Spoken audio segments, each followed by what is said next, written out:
அனைவருக்கும் வணக்கம். Welcome to குட்டி ஸ்டோரிஸ் பை ஹரி. இன்றைய பதிவில் நாம் பார்க்க இருப்பது இதயம் நீயே என் ஷாலு. அத்தியாயம் 3. சித்தார்த்தின் சித்தி. அதிர்ச்சியில் ஷாலினி.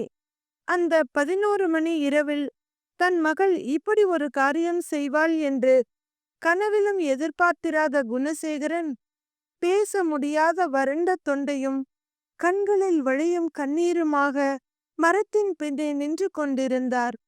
ஷாலு, வருவியா வரமாட்டியான்னு நான் ரொம்பவே பயந்துட்டு இருந்தேன். இப்ப எனக்கு எவ்வளவு சந்தோஷமா இருக்கு தெரியுமா? வா போலாம். வாசு அவள் கையை பிடிக்க வர, ஒரு நிமிஷம் என்ற மகளின் வார்த்தை அவருக்குள் ஒரு சிறு எதிர்பார்ப்பை ஏற்படுத்தியது. ஷாலு, எதுக்கு இந்த நடுராத்திரியில இங்க நிக்கணும்? வா, நாம நேரா கிளம்பி போய் இன்னைக்கே கல்யாணம் பண்ணிக்கலாம். அதுக்கப்புறம் வீட்டுக்கு வரலாம். எதுவா இருந்தாலும் அப்புறமா பேசிக்கலாம், அவசரப்படுத்தினான் வாசு. இல்ல வாசு, இப்படி ஓடி போய் கல்யாணம் பண்ணிக்கிற அளவுக்கு நமக்கு எந்த அவசியமும் இல்லைன்னு நினைக்கிறேன். சொன்னவளை புரியாமல் பார்த்தான் அவன். நான் மறுபடியும் டாடி கிட்ட பேசுறேன். நீயும் அவர்கிட்ட வந்து முறையா பேசு. எனக்கு நீ, என் அம்மா, அப்பா எல்லாருமே கடைசி வரைக்கும் வேணும் வாசு என்றாள் ஷாலினி. ஏய், நீ என்ன பேசுறேன்னு உனக்கு தெரியுதா? நம்ம கல்யாணத்துக்கு ஒரு நாளும் உங்க அப்பா ஒத்துக்கவே மாட்டார். நான் உங்க அப்பாவை வந்து பார்க்கறது வேஸ்ட். அது ஏன் உனக்கு புரிய மாட்டேங்குது என்றான் அவன். இல்ல வாசு, நீ அப்பாவை தப்பா புரிஞ்சுகிட்டு இருக்க. அப்பா பணம், ஏற்றத்தாழ்வு இதெல்லாம் பார்க்க மாட்டார். இது எனக்கு நல்லா தெரியும். அவர் எதிர்பார்க்கறதெல்லாம் நீ ஒரு நல்ல மனுஷனா இருக்கணுங்கிறது மட்டும்தான். ஆனா நீ அன்னைக்கு நடந்துகிட்டது அவரை மட்டும் இல்ல, யாரையா இருந்தாலும் ஹர்ட் பண்ணும். நீ அப்படி நடந்துகிட்டதுனால தான் என்னோட டாடி என்னோட எதிர்காலத்தை நினைச்சு ரொம்பவே பயப்படுறாங்க. வாசு, நீ எதுக்காக இவ்வளவு ரூடாவே இருக்க? அவள் கேட்டுக்கொண்டிருக்க. ஹேய் ஷாலு, இப்ப இந்த பேச்சு அவசியமா? வா, முதல்ல நாம இங்க இருந்து கிளம்பலாம். உன் வீட்ல இருந்து யாராவது வந்துட போறாங்க. அவள் கையை பற்றி இழுத்தான் வாசு. மென்மையாக அவனை நேருக்கு நேராய் பார்த்தவள். அம்மா அப்பாவோட அன்பும் கண்காணிப்பும் கடவுளோட பார்வை மாதிரி அது எங்க போனாலும் நம்ம கூட வந்துகிட்டே தான் இருக்கும். எப்படி கடவுளை ஏமாத்திட்டு நாம எதுவும் செய்ய முடியாதோ, எங்கேயும் போக முடியாதோ, அதே மாதிரி தான் அம்மா அப்பாவும். வாசுவின் பொறுமை அடியோடு அவனை விட்டு போயிருந்தது. என்ன ஷாலு, நடுராத்திரியில தத்துவம் பேசுறதுக்கா இங்க வந்த? தேவையில்லாம நேரத்தை வீணாக்கிறத விட்டுட்டு சீக்கிரம் வா, கிளம்பலாம். அப்புறம் நிதானமா பேசிக்கலாம் என்றான். வாசு, நான் உன் கூட யாருக்கும் தெரியாம ஓடி போறதுக்காக வரல. அவள் சொல்ல. என்ன, நீ என் கூட வரலையா? அப்புறம் எதுக்காக இங்க வந்த? அதிர்ச்சியுடன் கேட்டவனின் முன்பு அந்த பையை நீட்டினாள் ஷாலினி. இது என்ன? அவன் அதே அதிர்ச்சியுடன் கேட்க. இதுல கொஞ்சம் பணம் இருக்கு. இதுவரைக்கும் டாடி எனக்கு கொடுத்த பாக்கெட் மணில இருந்து சேர்த்து வச்சது ஒரு 5 லட்சம் ரூபாய் இருக்கும்னு நினைக்கிறேன். இதை எடுத்துட்டு போய் ஏதாவது ஒரு பிசினஸ் பண்ணு. உன்கிட்ட பெரிய அளவுல பணம் இல்லைன்னு எனக்கு தெரியும். ஆனா அப்பா கிட்ட நிறைய பணம் இருக்கு. அதனாலதான் உனக்கு என் அப்பாவை பிடிக்கலன்னு நினைக்கிறேன். என் அப்பா என்னதான் பரம்பரை பணக்காரரா இருந்தாலும் என்னோட தாத்தா காலத்துல ஒண்ணுமே இல்லாம வெளியே வந்துதான் இப்போ இவ்வளவு பெரிய ஆளா மாறி இருக்காரு. கண்டிப்பா உன்னாலையும் சீக்கிரமா ஒரு பெரிய இடத்துக்கு வர முடியும். அது வரைக்கும் வெயிட் பண்றேன். வாசு, இந்த பணத்தை எடுத்துக்கிட்டு நீ இப்போ கிளம்பு. சீக்கிரமே நீ அப்பாவை வந்து பார்த்து என்னை உனக்காக கேட்பேன்னு நினைக்கிறேன் என்றாள் ஷாலு கண்களில் கண்ணீருடன். ஷாலு, உனக்கு என்ன பைத்தியமா? நான் உன்கிட்ட பணம் கேட்டேனா? ஏன் என்னால உன்னை பாத்துக்க முடியாதுன்னு நினைக்கிறியா? என் மேல நம்பிக்கை இல்லாம தான் என் கூட வரமாட்டேங்கிறியா? உன்னால இந்த வசதியான வாழ்க்கையை விட்டுட்டு வர முடியாதா? அப்ப நான் உனக்கு முக்கியம் இல்லையா என்றான் வாசு சூடான குரலில். வாசு, நீ தப்பா புரிஞ்சுகிட்டு இருக்க. வசதியான வாழ்க்கையை விட நீ என்னோட அம்மா அப்பா எல்லாரும் என் கூட இருக்கணுங்கிறது தான் முக்கியம். அவங்கள அழ வச்சுட்டு நாம வாழற வாழ்க்கை வாழ்க்கையாவே இருக்காது. ஒரு நாள் கூட அதுல சந்தோஷமா இருக்காது, புரிஞ்சுக்கோ என்றாள் அவள். இதை கேட்டுக்கொண்டிருந்த குணசேகரனின் கண்களில் கண்ணீர் இன்னும் அதிகமாக வழிந்தது. நெஞ்சுக்கூடு ஒருமுறை மேல் எழுந்து சீரானது. உடம்பில் குளிரும் சூடும் மாறி மாறி பரவுவது போல உணர்ந்தார். அவர் மகள் பேச பேச அவர் மனதிலும் உடம்பிலும் இருந்த பாரம் விலகி இலகுவாவதை அவரால் உணர முடிந்தது. அந்த வினாடியே மகளின் முன் சென்று அவளை அப்படியே அணைத்து உச்சந்தலையில் முத்தமிட ஆசைப்பட்டார். ஆனால் வேண்டாம், என்ன நடக்கிறது என்று பார்க்கலாம்.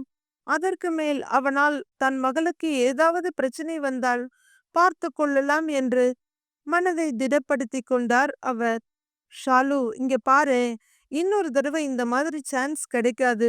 உனக்கு நான் வேணுமா வேண்டாமா? இப்ப நீ இங்கிருந்து போனா மறுபடியும் என்னை பார்க்க முடியாது. ரொம்பவே எரிச்சலாக வந்தது வாசுவின் குரல். வாசு, உன்னால எங்கேயும் போக முடியாது. உனக்கும் எனக்கும் அப்படி ஒண்ணு ரொம்ப வயசாயிடல. கொஞ்ச நாள் கழிச்சு நம்ம கல்யாணத்தை பத்தி பேசுறதுல தப்பு இல்ல. இந்த பணத்தை பிடி. முதல்ல உனக்கு பிடிச்ச மாதிரி ஒரு நல்ல பிசினஸ் ஆரம்பி என்றாள் ஷாலினி பிடிவாதமாக. ஷாலு, ப்ளீஸ், நான் சொல்றது கேளு. நீ இல்லாத வாழ்க்கை என்னால நினைச்சு கூட பார்க்க முடியாது. இந்த உலகத்துல நீதான் எனக்கு முக்கியம். நீ மட்டும்தான் முக்கியம். வாசு அழுத்தமாக சொல்லி அவள் கையை பிடிக்க, நீ தப்பா புரிஞ்சுக்கிட்டு இருக்க வாசு. எனக்கும் நீ ரொம்பவே முக்கியம். உனக்கும் நான் முக்கியம்தான். ஆனா இதை எல்லாம் விட நம்ம பேரண்ட்ஸும் நமக்கு முக்கியம். கண்டிப்பா அவங்க சம்மதத்தோட தான் நம்ம கல்யாணம் நடக்கணும். அவளும் அழுத்தமாக சொன்னாள். வெடுக்கென்று அவள் கையை உதறியவன், நீ அப்படி காத்திருந்தா அது ஒரு நாளும் நடக்க போறதில்ல. உன் அப்பா ஒரு நாளும் நம்ம கல்யாணத்துக்கு ஒத்துக்க போறதில்ல. இது மாதிரி இன்னொரு சந்தர்ப்பம் வரவே வராது. கோபமாக ஆரம்பித்தவன் குரலை தழைத்து கொண்டு, வா ஷாலு. பிடிவாதமாக அவள் கையை பிடித்து இழுத்தான். ஷாலினிக்கு கோபம் வந்தது. வாசு, என் மேல நீ எல்லை இல்லாத அன்பு வச்சிருக்கேன்னு எனக்கு நல்லா தெரியும். ஆனா அதைவிட பிடிவாதம் உன்கிட்ட ஜாஸ்தியா இருக்கு. இதை விட்டுட்டு நான் சொன்னதை செய். அவள் பையை நீட்ட அவளிடம் இருந்த பையை வாங்கி வீசியவன், ஷாலு, நீ இங்கிருந்து போனா நான் உயிரோடவே இருக்க மாட்டேன் என்று கண்களில் கண்ணீர் விட அவனை பரிதாபமாக பார்த்த ஷாலினி வீட்டை நோக்கி திரும்பி நடக்க ஆரம்பித்தாள். அவன் மறுபடியும் ஓடி வந்து அவளிடம் மண்டியிட்டு கெஞ்ச ஆரம்பித்தான். ஷாலு, ப்ளீஸ் ப்ளீஸ், என்னை விட்டு போகாத. உங்க அப்பா நம்ம கல்யாணத்துக்கு ஒத்துக்கவே மாட்டாரு. அதனாலதான் நான் இந்த முடிவுக்கு வந்திருக்கேன். தயவு செய்து புரிஞ்சுக்கோ, வா போகலாம். அவன் வலுக்கட்டாயமாக இழுக்க, விடு வாசு. ஷாலினியின் குரல் சற்று வேகமாக ஒலித்தது. இதற்கு மேல் இங்கு நிற்க எந்த அவசியமும் இல்லை என்று நினைத்த குணசேகரன் மறைவை விட்டு அவர்களிடம் வர இருவரும் அதிர்ந்து போனார்கள். வாசுவின் முகம் கனத்தில் வெளிரி போனது. அப்படியே 4 அடி பின்னோக்கி போய்விட்டான். நிமிர்ந்த நெஞ்சுடன் குணசேகரன் தன் மகளின் கையை பிடித்தார். 4 எட்டு எடுத்து வைக்க அவர் காலில் ஏதோ இடறியது. அந்த அரை இருட்டில் கூர்ந்து பார்த்தவருக்கு அது ஷாலினி எடுத்து வந்த அந்த சின்ன பை என தெரிந்ததும் உடனே குனிந்து அதை எடுத்தார். அவர் கண்களில் இருந்து குளிர்ச்சியான பார்வை ஒன்று வெளிப்பட்டு வாசுவை தாக்கியது. அதில், என் மகள் மட்டுமல்ல, அவள் கொஞ்சம் கொஞ்சமாக சேர்த்து வைத்திருந்த பணமும் கூட உனக்கு கிடைக்காது என்று செய்தி இருப்பது போல தோன்றியது அவனுக்கு. யாருக்கு வேணும் உங்கள் பணம் என்ற திமிர் பார்வை வெளிப்பட்டது வாசுவின் கண்களில் இருந்து. அப்பா, வீட்டுக்கு போலாம் என்று வலியும் கண்ணீரும் நிறைந்த குரலில் சொன்ன மகளை அப்படியே நெஞ்சோடு அணைத்து கொண்டார். இந்த அரை மணி நேரத்தில் அவர் மனமும் உடலும் பட்ட பாடு அவருக்கு தான் தெரியும். அவருக்கே ஏதோ புதிதாக பிறந்தது போல, பெரிய கண்டத்தில் இருந்து தப்பித்தது போல இருந்தது. அவருடைய இதய துடிப்பு நெஞ்சில் தலை வைத்திருந்த ஷாலுவுக்கு நன்றாக கேட்டது. அப்பா, என்ன தப்பா நினைச்சிட்டீங்களா? அப்பாவின் முகத்தை பார்த்து கேட்க அவரிடம் பதில் ஏதும் இல்லை. சற்று நேரத்தில் அவர்கள் வீட்டுக்கு வந்துவிட சுமதி படிகளில் இறங்கி வந்து கொண்டிருந்தாள். ஏங்க, ரூம்ல தண்ணி இருக்கு. சில் வாட்டர் வேணும்னா ஃப்ரிட்ஜில் இருக்கு. ஆனா நீங்க எங்க போனீங்க? உடம்பு எதுவும் சரியில்லையா? அதுவும் இவ என்ன பண்றா இந்த நேரத்துல? 2 பேரும் தூங்காம என்ன பண்றீங்க? குழப்பமாய் கேட்ட சுமதியை நிம்மதியான முகத்துடன் பார்த்தார் குணசேகரன். என்னங்க, நான் கேட்டுக்கிட்டே இருக்கேன், நீங்க அமைதியா இருக்கீங்க. கேட்டுக்கொண்டே அருகில் வந்த சுமதி குனிந்திருந்த மகளின் தலையை நிமிர்த்தி பார்க்க அவள் கண்கள் இரண்டும் செவ்வானமாய் சிவந்திருந்தது. சின்னக்குட்டிமா, என்னாச்சுடா? உடம்பு எதுவும் சரியில்லையாடா செல்லம்?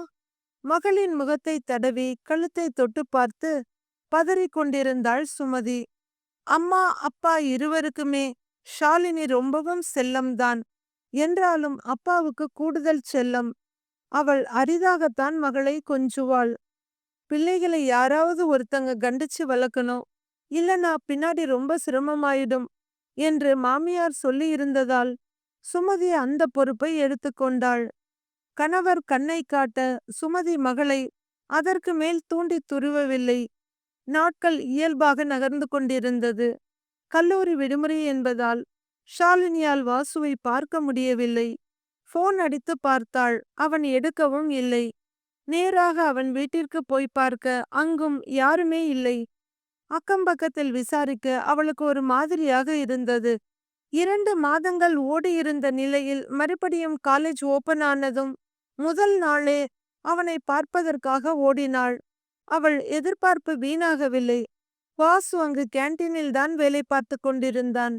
கொஞ்ச நேரம் ஷாலினி அங்கிருந்த ஒரு டேபிளில் உட்கார்ந்திருக்க, முகம் முழுக்க தாடியுடன் கண்களில் மிதமிஞ்சிய சோகத்துடன் அவள் எதிரில் வந்து உட்கார்ந்தான் வாசு. வாசு, ஏன் இப்படி பண்ற? போன் அடிச்சா எடுக்க மாட்டேங்கிற. வீட்டுக்கு வந்தா யாரையுமே காணல. என்னாச்சு உனக்கு? அவள் கேட்க, என்னை என்ன செய்ய சொல்ற ஷாலு? என்னோட காதல் உனக்கு புரியல. என் மேல உனக்கு நம்பிக்கையும் இல்ல. இந்த நிமிஷம் உன்னோட அம்மா அப்பாவை விட்டுட்டு என் கூட வர்றதா இருந்தா இதோ என் கைய நீட்டுறேன். சுண்டு விரல புடிச்சுக்கிட்டு ஓடி வா. நாம நம்ம வாழ்க்கைய பார்த்துக்கலாம். அவன் அதே இடத்தில் நிற்க ஷாலினிக்கு சலிப்பாக இருந்தது. அவனை ஒரு இனம் புரியாத பார்வை பார்த்தவள் தன் காரை எடுத்துக்கொண்டு கிளம்பி விட்டாள். ஷாலு என்ற வாசுவின் அழைப்பு காரின் சத்தத்தில் அவளை வந்து அடையவில்லை. ஏதாவது மேல படிக்கிறியாடா?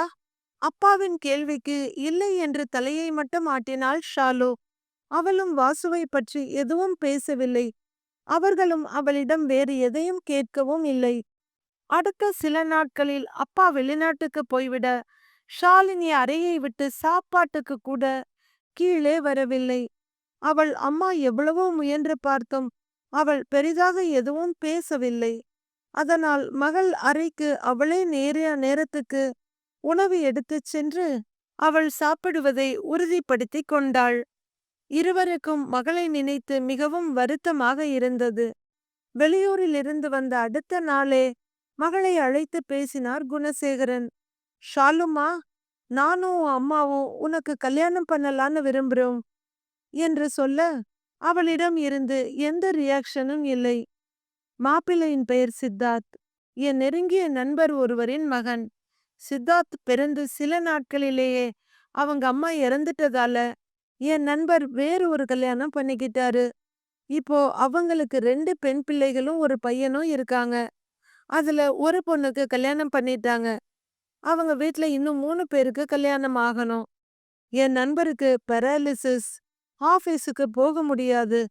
சித்தார்த்து தான் எல்லா பிசினஸையும் கவனிச்சுக்கிறான். சித்தார்த்த சின்ன குழந்தையா இருக்கும் போதுல இருந்தே எனக்கு நல்லா தெரியும். ரொம்பவே நல்ல பொறுப்பான பையன்.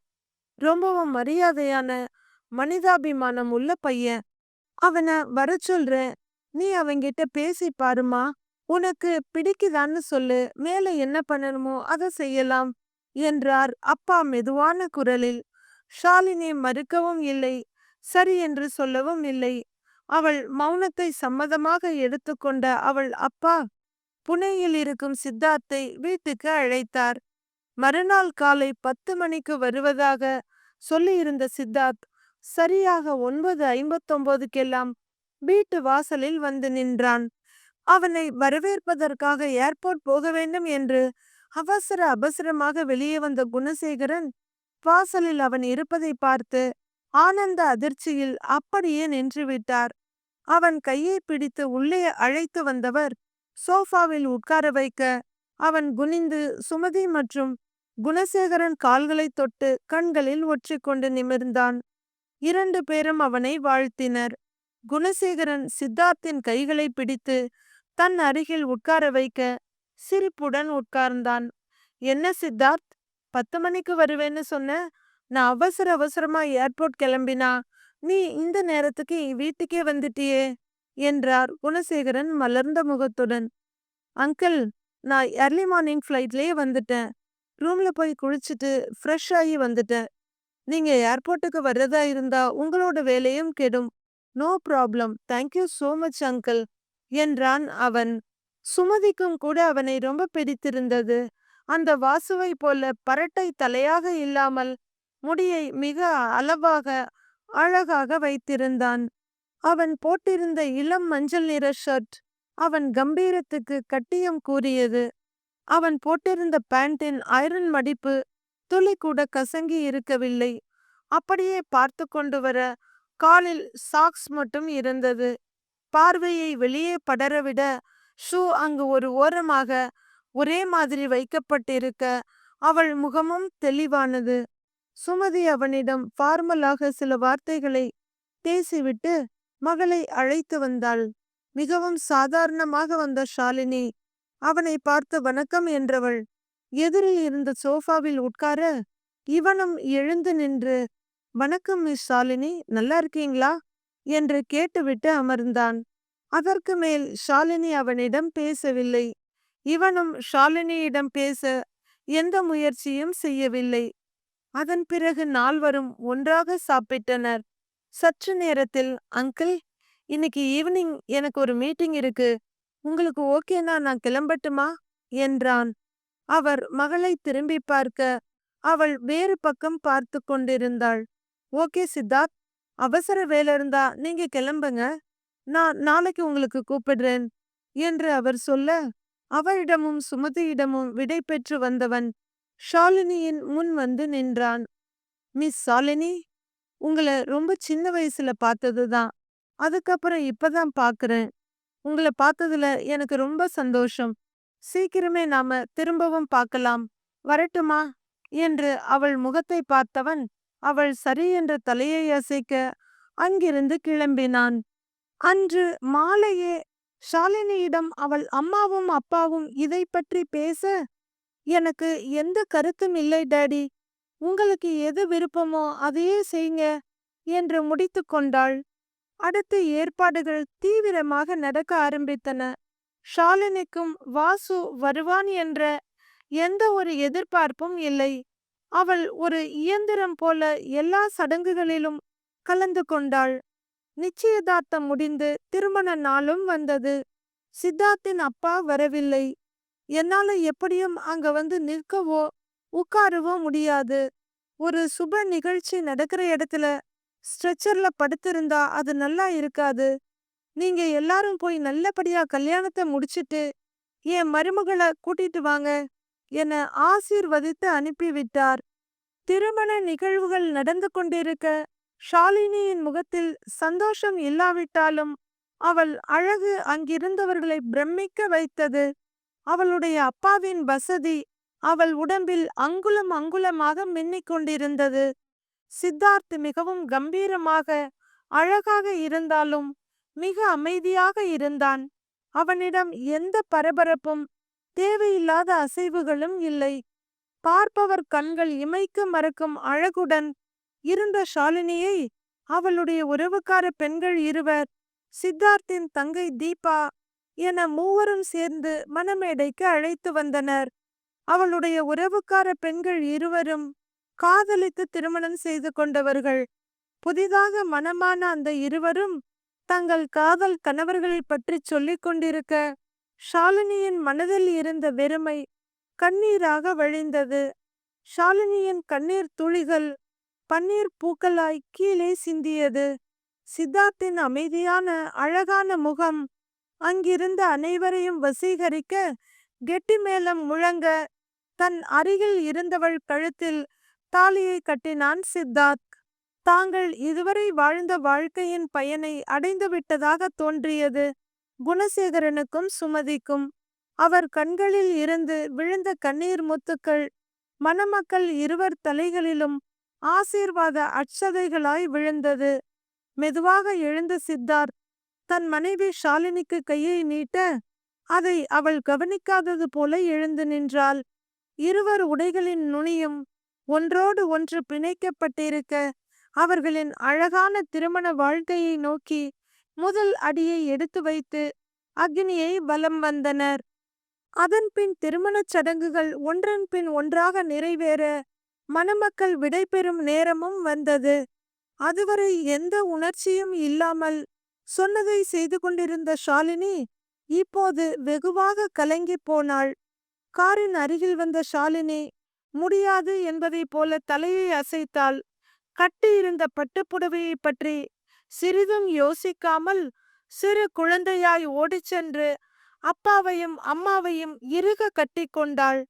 மாப்பிள்ளை வீட்டார் காத்திருப்பதை பார்த்த அவளுடைய அம்மா மகளை பிரித்து சற்று தள்ளி நிறுத்த பிம்மலுடன் அப்பாவை கட்டிக்கொண்டாள் ஷாலினி. அவர் மகளின் தலையை தன் நெஞ்சோடு சாய்த்து அவள் தலையை தடவி கொடுக்க அவர் மனம் என்ன சொன்னதோ அவளுக்கு என்ன புரிந்ததோ அப்படியே சிலையாய் நின்றாள். மெல்ல மகளை அணைத்தபடியே காருக்கு அருகில் குணசேகரன் அழைத்து வர ஷாலினியோ நான் போக மாட்டேன் என்பது போல தலையை அசைத்தாள். சித்தார்த்தின் சித்தி கமலி கடுப்புடன் பார்த்து கொண்டிருக்க நேரமாகிக் கொண்டிருக்கிறது என்று தீபா தரையை உதைத்து கொண்டு இருந்தாள். ஆனால் சித்தார்த் அதே அமைதியும் மெல்லிய சிரிப்புமாக வந்தவன், அங்கிள், தனியா வர்றதுக்கு ஷாலினிக்கும் தயக்கமா தானே இருக்கும், நீங்களும் ஆண்டியும் வாங்கலேன் அன்பாக அழைத்தான்.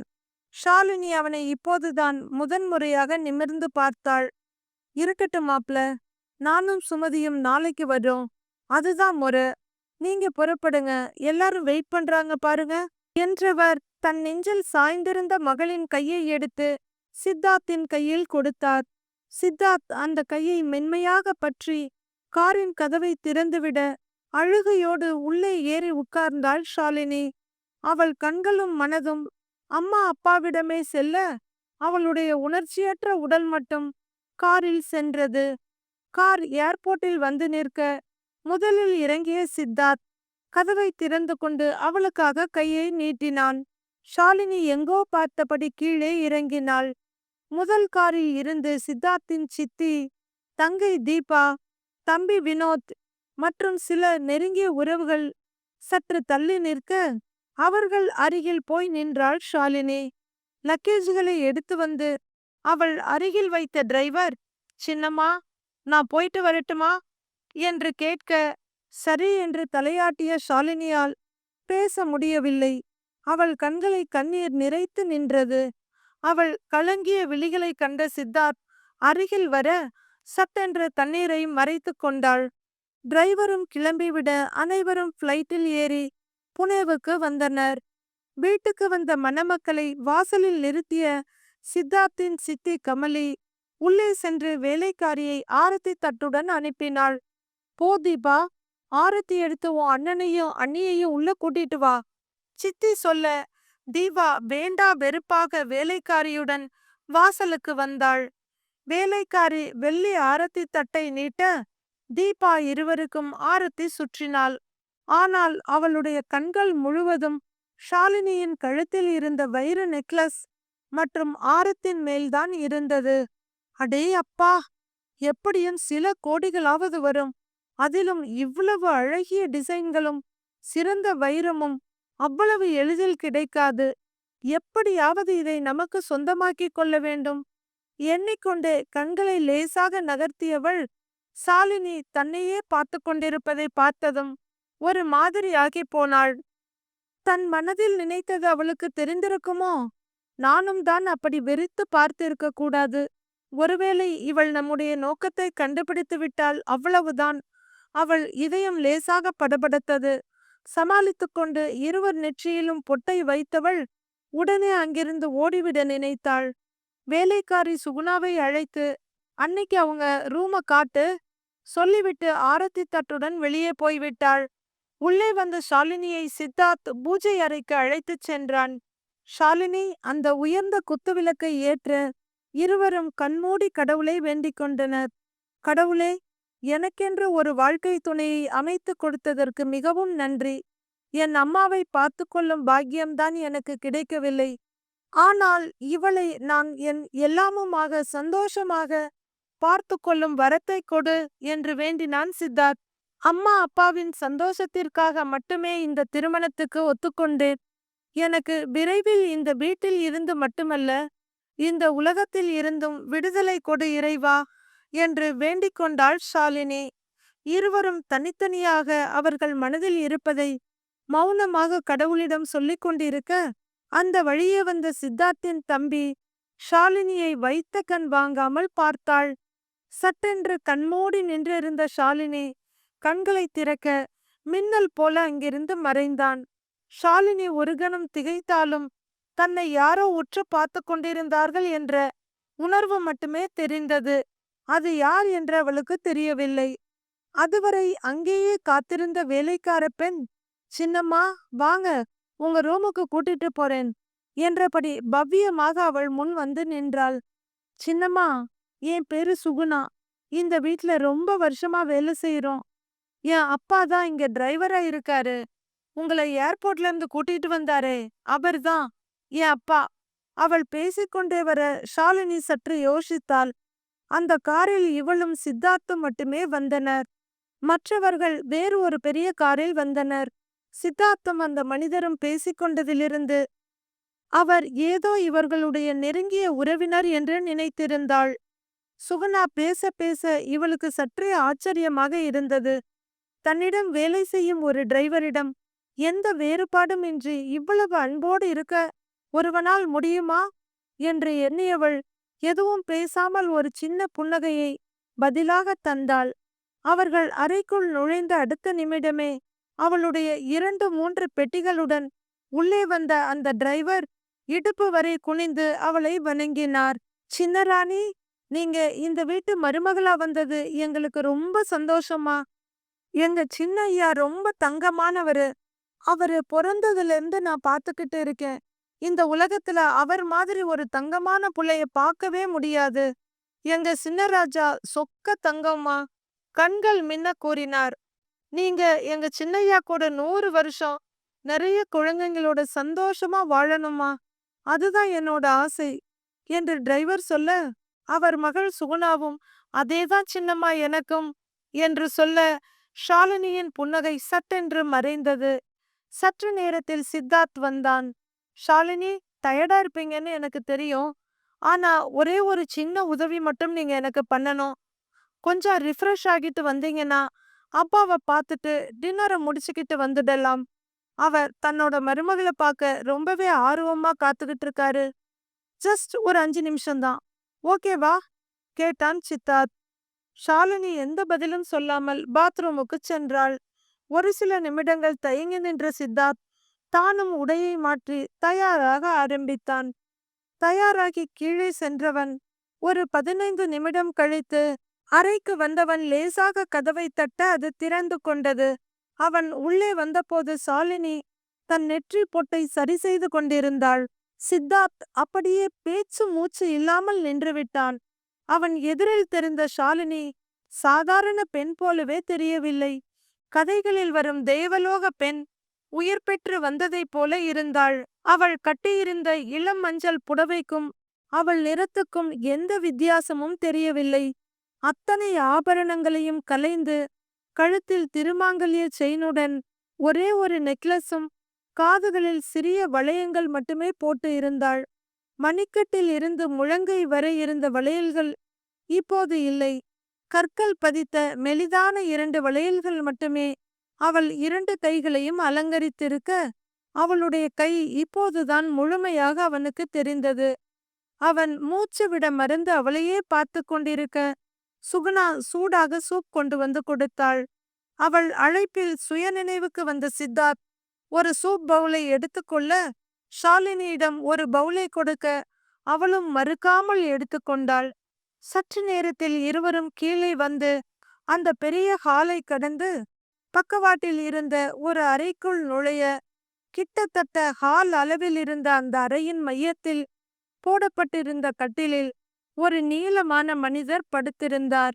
இவர்களை பார்த்த டிரைவர், "வாங்க சின்னராஜா, வாங்க சின்னராணி" என்றவர் ஒரு ஓரமாக நகர்த்து கொள்ள, "அப்பா" என்று படுத்திருந்தவரின் காலை தொட்டு அழைத்தான் சித்தார்த். அவனது இரண்டாவது அழைப்பில் கண்ணை திறந்து பார்த்த அந்த மனிதரின் பார்வை ஷாலினியின் மேல் விழுந்தது.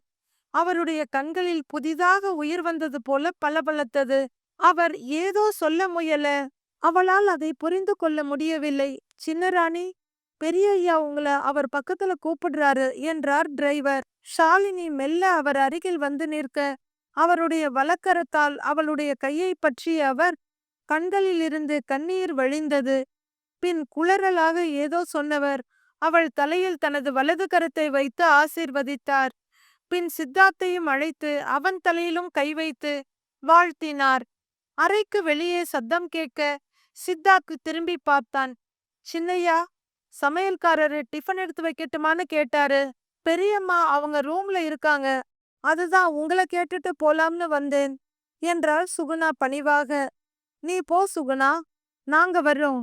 நானே அம்மாவை கூட்டிக்கிட்டு வரேன்" சித்தார்த் சொல்ல, "சரிங்க ஐயா" நகர்ந்தாள் சுகுணா. திரும்பி பார்த்த ஷாலினி சுகுணா போகாமல் அங்கேயே நிற்பதை பார்த்து அவளிடம் வந்தாள். ஷாலினி எதுவும் பேசும் முன், "சின்னம்மா, ஒரு நிமிஷம்" என்றவள் சற்று தள்ளி இருந்த பக்கவாட்டு அறைக்கு அழைத்துச் சென்று நிறுத்த, அறைக்குள் இருந்து பேச்சு சத்தம் கேட்டது. "அம்மா, எனக்கு அந்த ஷாலினி போட்டிருக்க வைர நெக்லஸும் ஆரமும் வேணும். அது ரொம்ப எக்ஸ்க்ளூசிவ் கலெக்ஷன் தெரியுமா?" தீபா சொல்ல, "அதுக்கு என்ன, வாங்கிக்கலாம்" என்றாள் கமலி சர்வ சாதாரணமாக. "எப்படிம்மா, நீ கேட்டா அவ கொடுப்பாளா?" தீபா கேட்க, "அதுல என்ன உனக்கு சந்தேகம்? நான் தான் இந்த வீட்டோட ராணி. நான் வச்சதுதான் இங்கே சட்டம், தெரியுமில்ல" என்றாள் கமலி. "அம்மா, அவ கொடுக்கலன்னா?" தீபா சந்தேகமாக கேட்க, "அவ கொடுக்கலன்னா என்ன? உன் அண்ணங்கிட்ட சொன்னா அவனே வாங்கிட்டு வந்து கொடுத்துட போறான். அந்த லூசு இருக்கிற வரைக்கும் நமக்கு என்ன பிரச்சனை?" அட்டகாசமாக சிரித்தபடி மாமியார் சொன்னதை கேட்டு அதிர்ந்து நின்றாள் ஷாலினி. தொடரும். கதையை படித்த கேட்ட அனைவருக்கும் நன்றி. கதை பிடித்திருந்தால் லைக் செய்து நமது சேனலை சப்ஸ்கிரைப் செய்து கொள்ளுங்கள். நன்றி, வணக்கம்.